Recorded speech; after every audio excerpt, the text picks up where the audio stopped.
ರೇಣುಕಾಸ್ವಾಮಿ ಕೊಲೆ ಪ್ರಕರಣದಲ್ಲಿ ಆರೋಪಿಯಾಗಿರುವಂಥ ದರ್ಶನ್ಗೆ ಇವತ್ತಾದರೂ ಕೂಡ ಮನೆಯೂಟದ ಭಾಗ್ಯ ಸಿಗುತ್ತಾ, ಕೋರ್ಟ್ ಆದೇಶ ಮಾಡುತ್ತಾ ಅನ್ನೋದು ಇದೀಗ ಬಹಳ ದೊಡ್ಡ ಪ್ರಶ್ನೆಯಾಗಿ ಕಾಡ್ತಾ ಇದೆ.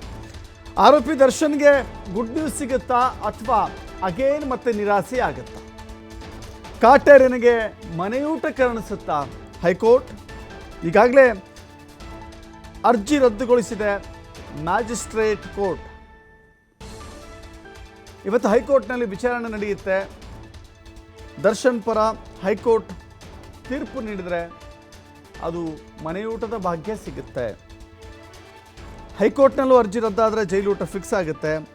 ಮನೆಯೂಟಕ್ಕಾಗಿ ದರ್ಶನ್ ಪದೇ ಪದೇ ಕೋರ್ಟ್ ಮೆಟ್ಟಿಲು ಹತ್ತಾ ಇದ್ದಾರೆ.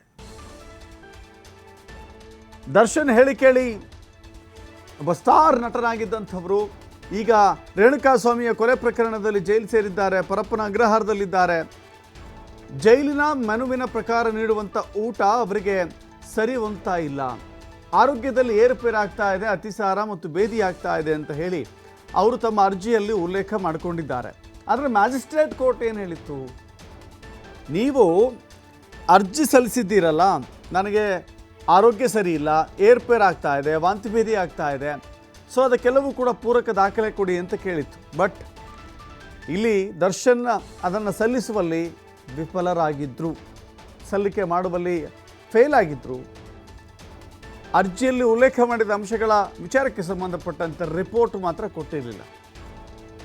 ಇನ್ನೊಂದು ಕಡೆ ಜೈಲಿನ ಅಧಿಕಾರಿಗಳೇ ಹೇಳಿದರು, ಜೈಲಿನಲ್ಲಿ ಕೊಡುವಂಥ ಊಟದ ಕಾರಣಕ್ಕಾಗಿ ದರ್ಶನ್ಗೆ ಆರೋಗ್ಯದಲ್ಲಿ ಏರುಪೇರಾಗಿಲ್ಲ, ಬದಲಾಗಿ ಎಲ್ಲ ಖೈದಿಗಳು ಕೂಡ ಜೈಲಿನಲ್ಲಿ ಕೊಡುವಂಥ ಊಟವನ್ನೇ ಮಾಡ್ತಾ ಇದ್ದಾರೆ, ಯಾರಿಗೂ ಕೂಡ ಏನೂ ಹೆಚ್ಚು ಕಮ್ಮಿ ಆಗ್ತಾ ಇಲ್ಲ, ದರ್ಶನ್ಗೆ ಯಾಕಾಗತ್ತೆ, ದರ್ಶನ್ಗೂ ಕೂಡ ಮನೆ ಊಟ ಕೊಡುವಂಥ ಅವಶ್ಯಕತೆ ಇಲ್ಲ ಅಂತ ಹೇಳಿ ಪರಪ್ಪನ ಅಗ್ರಹಾರದ ಅಧಿಕಾರಿಗಳೇ ಹೇಳಿದರು. ಸೊ ಹೀಗಾಗಿ ದರ್ಶನ್ಗೆ ಮ್ಯಾಜಿಸ್ಟ್ರೇಟ್ ಕೋರ್ಟ್ನಲ್ಲಿ ಮನೆ ಊಟ, ಹಾಸಿಗೆ, ದಿಂಬು, ತಟ್ಟೆ, ಲೋಟ ಇದ್ಯಾವುದೂ ಕೂಡ ಸಿಗಲಿಲ್ಲ ಮನೆಯಿಂದ. ಈಗ ಮತ್ತೆ ಹೈಕೋರ್ಟ್ ಮೊರೆ ಹೋಗಿದ್ದಾರೆ. ಹೈಕೋರ್ಟ್ ಯಾವ ರೀತಿ ಇದನ್ನು ಪರಿಗಣಿಸುತ್ತೆ?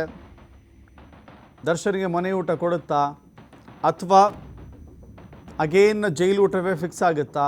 ಇದೆಲ್ಲವೂ ಕೂಡ ನೋಡಬೇಕಾಗತ್ತೆ. ಸೊ ದರ್ಶನ್ ಹೋರಾಟದಲ್ಲಿ ಮನೆಯೂಟಕ್ಕಾಗಿ ಮುಂದುವರಿತಾ ಇದೆ ಕಾನೂನು ಹೋರಾಟ. ಈ ಹೋರಾಟದಲ್ಲಿ ಜಯವೋ ಅಥವಾ ಹಿನ್ನಡೆನೋ ಇವತ್ತು ನೋಡಬೇಕಾಗಿದೆ.